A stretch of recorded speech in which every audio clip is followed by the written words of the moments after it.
Welcome back to my channel Aaro naturals. और आज मैं आपको बहुत ही अच्छा इन्फॉर्मेशन देने वाली हूँ डेंगू हेयर फॉल के रिगार्डिंग। तो ये वीडियो भी बहुत इन्फॉर्मेटिव होने वाली है, तो आप इस वीडियो पे बने रहिएगा। और इस वीडियो में मैं आपको अंत में इसका सोल्यूशन भी बताऊंगी, बहुत ही बेस्ट सोल्यूशन बताऊंगी, ताकि आप इस हेयर फॉल डेंगू की वजह से जो भी हेयर फॉल होता है उससे आप बच सकें। ठीक है, तो मैं आपको बता देती हूँ। तो मैं 2018 में मेरे को हुआ था डेंगू फीवर, जैसा कि मैंने एक वीडियो पहले बता रखा है, लेकिन इसमें मैं आपको पूरी तरीके से नॉलेज दूंगी इसके बारे में। ठीक है, मुझे 2018 में हुआ था डेंगू फीवर। ठीक है, उस डेंगू फीवर में मुझे इतना सीवियर अटैक हुआ था, और बहुत ही सीवियर मतलब बहुत ज़्यादा फीवर भी हुआ था। तो बॉडी पे यदि कोई भी चीज़ आपके अचानक से कोई भी डैमेज यदि पड़ता है या फिर कोई भी चीज़ अटैक करता है, तो आपके जो बॉडी होती है वो बहुत तरीके से रिएक्ट करती है। जैसे कि वो सबसे पहले आपके हेयर फॉल भी बहुत ज़्यादा होता है उस टाइम में, और उसके साथ साथ आपका जो शरीर में जो ब्लड प्लेटलेट्स होते हैं वो भी प्लेटलेट्स के काउंट जो होते हैं वो भी कम हो जाते हैं।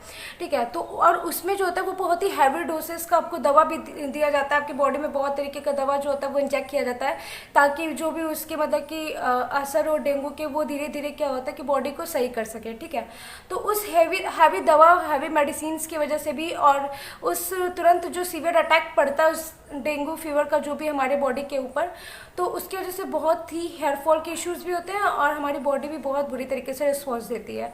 ठीक है, तो क्या हुआ था कि देखिए, मैंने मतलब कि क्या हुआ था कि जब डेंगू हुआ था मुझे, तो उस टाइम क्या था कि मुझे इस चीज़ के बारे में ज़रा भी नॉलेज नहीं था कि इसकी वजह से जो हेयर फॉल होगा उससे बहुत ज़्यादा डैमेज हो सकता है, मेरे बाल बहुत ज़्यादा झड़ सकते हैं, और बहुत ही ज़्यादा अमाउंट में बाल झड़ता था।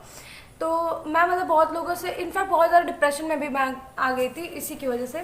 तो मैंने बहुत सारी कोशिश भी की, बहुत तरीके की रेमेडीज़ भी अपनाए, बहुत सारी चीज़ें की, लेकिन उससे मुझे कोई रिजल्ट नहीं मिलता था। ठीक है, और मैं जब मतलब कि नेट पर सर्च करती थी डेंगू के रिगार्डिंग में, तो मुझे कोई भी उससे मतलब कि कोई भी उतना ज़्यादा वीडियोज़ भी नहीं मिलते थे जिससे कि वो स्पेसिफिक उसी पार्ट के लिए बताया गया हो। तो ऐसा कुछ भी नहीं था। तो उसके बाद में मैंने क्या किया कि मुझे लगा कि बहुत ज़्यादा इसका हो रहा है, और इसका जो लगभग जो इसमें क्या होता है कि टिलोजन एफ्लूवियम का रोल होता है। ये क्या करता है, इसी की वजह से क्या होता है कि मैंने बहुत सारे इस पर गूगल पे रिसर्चेस भी किए थे इसके बेसिस पे। तो टिलोजन एफ्लूवियम के जब भी कोई केसेस आते हैं तो उसमें क्या होता है कि आपके बाल जो होंगे बहुत तेज़ी से झड़ेंगे, लेकिन उसमें ये भी दिखा था कि वो मैक्सिमम जो टिलोजन एफ्लूवियम से जो बाल झड़ते हैं वो वापस आ जाते हैं। ठीक है, तो लेकिन बहुत लोगों में ये भी देखा गया है कि एलोपेशिया के भी केसेस आ जाते हैं, बहुत जगह बाल्डनेस वगैरह आ जाता है। ठीक है, यदि फीमेल्स में देखा जाए तो फीमेल पैटर्न बाल्डनेस भी आ सकता है, जो आपके ये हेयर लाइन से इससे मतलब कि बाल जो होंगे वो कम हो जाएंगे। उसके बाद में जब मैं गूगल पे देखती थी, तो मैं और लोगों के भी देखती थी कि डेंगू में क्या मतलब बहुत सारे ऐसे तो होंगे कि रिसर्चेस अवेलेबल होंगे कि डेंगू की वजह से हेयर फॉल में कितने ज़्यादा इफेक्ट्स। तो उसमें मैंने देखा था कि बहुत सारे सैंपल्स वगैरह भी दिखाए थे कि जो लोग डेंगू से इन्फेक्टेड है उन लोगों के कितने हेयर फॉल कब कब कैसे होते थे। तो मेरे जो बाल थे उस टाइम गुच्छे गुच्छे में निकलते थे डेंगू की वजह से। क्या होता था कि जब भी मैं बाल को कॉम्ब करती थी तो मेरे इतने गुच्छे गुच्छे में बाल ऐसे ऐसे करके मैं खींचती थी और निकलते जाते थे। ठीक है, अब उसके बाद में क्या होता था कि मैं बहुत बार क्या कोशिश करती थी कि शैम्पू वगैरह यूज़ कर लेती थी। मैं सोचती थी कि शैम्पू के बाद में यदि मैं ऑयल करूँ तो शायद बाल कम झड़ेगा, लेकिन शैम्पू के बाद ऑयल करने में भी बहुत ज़्यादा बाल झड़ते थे। शैम्पू करने के बाद भी इतने इतने गुच्छे गुच्छे जैसे बाल निकल जाते थे। इनफैक्ट यदि मैं धुलती थी बाल तो भी मेरे बहुत ज़्यादा मतलब कि जो होता है जाली, वहाँ पर जा कर के बहुत ही गुच्छे में बाल चले जाते थे, और उसके बाद में मुझे बहुत ज़्यादा डिप्रेशन फील होता था। तो मुझे उसके रिगार्डिंग कोई भी दवा ऐसी नहीं मिल रही थी जो मतलब मेरे पे इफेक्ट हो। तो मैंने एक काम किया था, मैंने एक वीडियो देखी थी डेंगू के रिगार्डिंग था। तो उस टाइम जो जिनका मतलब कि अवेलेबल था तो वो थे जावेद हबीब। तो उनका मेथी पर का था, तो वो मेथी वाला मैंने ट्राई किया था। तो वो मेथी वाला भी जो था वो एक हफ्ते तक मेरे बाल को सही रखा, मतलब हेयर फॉल कम हो चुका था उसकी वजह से। लेकिन फिर भी उसके बाद में फिर से वही केस हो गया था, फिर से उतना ही बाल गिरता था, उतना ही मैं करती थी।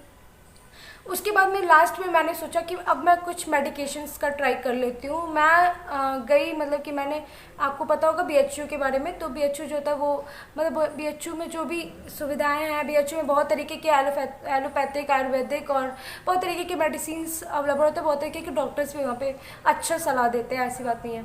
तो मैं जब वहाँ पे गई तो उसके बाद में मैंने स्किन डिपार्टमेंट में अपने हेयर को दिखाया, क्योंकि उसी में मेनली दिखाया जाता है यदि आपके हेयर फॉल से रिलेटेड इशूज़ है तो उसमें क्या हुआ कि मैं जब गई तो वो लोगों ने बोला कि मतलब कब से है ये। तो उन्होंने, जब भी आप डेंगू वगैरह होता है तो उसमें सीबीसी टेस्ट कराया जाता है। ठीक है, तो सीबीसी टेस्ट भी उन्होंने मेरा देखा। उसके बाद में उन्होंने मेरा थायराइड का भी टेस्ट देखा। तो उसके बाद से उन्होंने मेरा ब्लड टेस्ट भी मतलब बहुत तरीके से देखा गया। तो उन्होंने फिर उसके बाद में उसके रिगार्डिंग मुझे मिनॉक्सिडिल का मुझे एक सॉल्यूशन उन्होंने मतलब कि प्रिस्क्राइब किया कि आप इसको यूज़ करो, ठीक है। उसके साथ में उन्होंने मुझे एक बायोटी प्लस करके एक कैप्सूल दी जिसमें आयरन, जिंक, फोलिक एसिड का मिक्स, मतलब कि वो पूरा कैप्सूल्स थे, ठीक है। तो उसको मुझे लेने के लिए, तो ठीक है, उसको मैंने अप्लाई किया। उसके बाद में मुझे बहुत ही मतलब कि हाँ, मेरे हेयरफॉल में बहुत सारा मतलब कि सुधार आया, मेरा हेयरफॉल कंट्रोल होना स्टार्ट हो गया था उसको जब मैं यूज़ करती थी तब। उसके बाद में क्या हुआ कि उस टाइम तो कंट्रोल हो गया, ठीक है। कंट्रोल होने के बाद में क्या, तो उन्होंने बोला था कि 3 महीने तक आपको इसको यूज़ करना है, उसके बाद में आपको छोड़ देना। उसके बाद में जब आपका हेयर फॉल कंट्रोल हो जाएगा तो कोई दिक्कत नहीं होगी। लेकिन इसके बाद क्या हुआ कि मैं मतलब छोड़ दी। छोड़ने के बाद में क्या होता है कि यदि आप मिनॉक्सिडिल हेयर सॉल्यूशन यदि कभी भी कोई भी यूज़ किया होगा, यदि आप जो लोग भी देख रहे होंगे इस वीडियो को, यदि कोई भी यूज़ किया होगा, तो उसके लिए मैं आपको एक बहुत ही मेजर उसका एक डिसएडवांटेज बता देती हूँ कि जब तक आप मिनॉक्सिडिल यूज़ करेंगे तब तक तो आपको बहुत ही अच्छा रिजल्ट मिलेगा। आपके जो हेयर फॉल्स जो गए भी होंगे वो भी आने स्टार्ट हो जाते हैं, यदि आपके कहीं भी बार्ड पैचेस हैं वहाँ पे आने स्टार्ट हो जाते हैं। लेकिन जैसे ही आप उस मिनॉक्सिडिल को छोड़ेंगे तो आपका जो भी बाल आया भी रहेगा ना, जो भी आप बाल होगा भी ना, वो भी वहाँ से रिएक्शन देना स्टार्ट कर देता है, वो भी गिरना स्टार्ट हो जाता है। तो जो भी आपके बाल होते हैं वो भी गिरना स्टार्ट हो जाता है। तो जब तक आप लगाएंगे तब तक तो बेटर है, लेकिन जब छोड़ देंगे तो आपको कहीं ना कहीं से कुछ ना कुछ आपको बहुत ही बेकार रिजल्ट मिलता रहेगा। कहीं इधर से बाल झड़ जाएगा, तो कहीं यहाँ से झड़ जाएगा, कहीं ना कहीं से आपको मिलता रहेगा। तो उसका क्या होता है, जब मैं फिर दोबारा गई उसको दिखाने के लिए कि भाई मतलब कि सर ऐसे केसेस आ रहे हैं तो किस तरीके से सही होंगे, मतलब कि मैंने छोड़ दिया तो मुझे ये सारी चीज़ें प्रॉब्लम फेस करने को मिल रही हैं। तो उन्होंने बोला कि आपको कौन बोला था छोड़ने के लिए, आपको यदि आप मिनॉक्सिडिल एक बार यूज़ ले रहे हो तो उसके बाद में आपको पूरा कंटिन्यूसली उस दवा को करना ही करना है, कंटिन्यूसली। तो आप समझ सकते हैं कि एक मिनॉक्सिडिल जो कि मुझे हेयर जॉय का मिनॉक्सिडिल 2% जो होता है वो फीमेल्स के लिए आता है, 5% जो होता है वो मेल्स के लिए आता है, ठीक है। तो जो 2% मुझे मिला था वो मतलब कि उन्होंने बोला कि 2% जो मिनॉक्सिडिल आपको यूज़ करना है, तो आप, और उसका जो प्राइस था वो था लगभग 297 या कह सकते हो 300 रुपीज़ के अप्रॉक्स में, ठीक है। तो अब आप उस सॉल्यूशन को कब तक अप्लाई करोगे, और उस सॉल्यूशन को अप्लाई करते में आपको कोई भी तेल भी नहीं यूज़ करना है, ठीक है। तो कब तक कोई भी यूज़ करेगा उस चीज़ को, ठीक है। तो मैंने मतलब कि उसका एक्चुअली मेरा खुद भी कुछ दिन मैं यूज़ करती थी, उसके बाद मैं छोड़ देती थी। तो एक चीज़ तो मेरे लिए बहुत ही बुरा मुझे मतलब कि ये हुआ कि अब बताइए यदि आप कोई भी दवाई आप ले रहे हो किसी भी चीज़ पे, तो आप 3 महीने तक 4 महीने तक यूज़ कर सकते हो उसको डेली बेसिस पे। लेकिन अब उसको लाइफ टाइम के लिए बोल दिया जाए तो वो तो किसी के लिए भी पॉसिबल नहीं है, जल्दी कोई इस चीज़ को फॉलो नहीं कर पाएगा अकॉर्डिंग टू मी, ठीक है, मेरी तरफ से देखा जाए तो। उसके बाद में क्या हुआ कि मैंने छोड़ दिया उस दवा को। तो उसके बाद में क्या हुआ कि मैं फिर होम्योपैथी की तरफ गई। होम्योपैथी की जो दवाई होती है वो सबसे पहले क्या करती है कि आपके बहुत सारे यदि जो लास्ट स्टेज पे बाल होते हैं उसको झड़ाने की कोशिश करते हैं। झड़ाने के बाद में न्यू हेयर का रिग्रोथ स्टार्ट करने में वो बहुत ही हेल्पफुल होता है, ठीक है। तो मैं होम्योपैथी के गई और उसके बाद में मैंने मतलब कि यूज़ करना स्टार्ट किया, कुछ मेडिकेशंस मैंने लिए उससे, तो मुझे कुछ फ़र्क दिखा, ठीक है। और होम्योपैथी का जो होता है वो परमानेंट इलाज होता है, आपको भी पता है, उसमें कोई साइड इफेक्ट्स नहीं होता है। तो ये क्या है कि मैंने मिनॉक्सिडिल जो यूज़ किया था उसका मुझे बहुत ही बुरा लगा, या तो उससे मुझे यूज़ ही नहीं करना चाहिए था, मेरे को ऐसा लग रहा था, क्योंकि जो बाल मेरे पहले से ही ढंग के थे वो भी मेरे उसकी वजह से शेड ऑफ होने लगे, ठीक है। तो मैंने उस चीज़ को छोड़ दिया आखिर में। मैंने मतलब कि फिर बाद में होम्योपैथी के गई, उसके बाद में मेरे को कुछ सही। तो आप लोगों के लिए मैं डेंगू के लिए एक ऐसा सोल्यूशन बताने वाला हूँ जो कि यदि आपके बगल में यदि किसी को हुआ भी होगा तो आप उसको भी बता दीजिएगा, सजेशन दे दीजिएगा इस तौर पर, ताकि वो भी यदि इस चीज़ से प्रॉब्लम को फेस कर रहे हो तो वो भी उनके लिए भी सही हो, ठीक है।